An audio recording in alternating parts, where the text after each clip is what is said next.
Okay, to enter the parameter setting, you're going to want to hold the 0 on and off button and the print button at the same time while the indicator is off.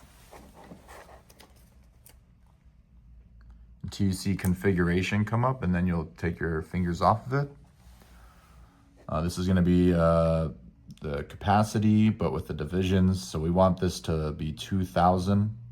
So by doing, we'll use the unit key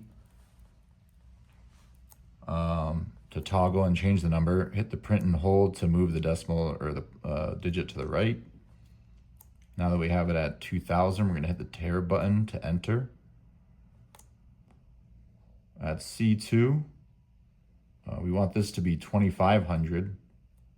So by using the print and hold button once again, we're going to switch this over to 2500.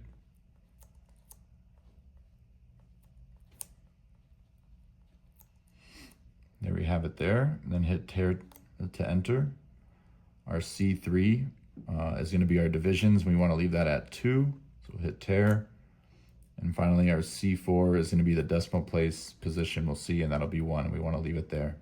So once those parameter settings are entered in correctly, go ahead and hit the 0 on and off button, and that will do a reset on the indicator, and now it should be showing the correct capacity of 1000 with 1 decimal place reading.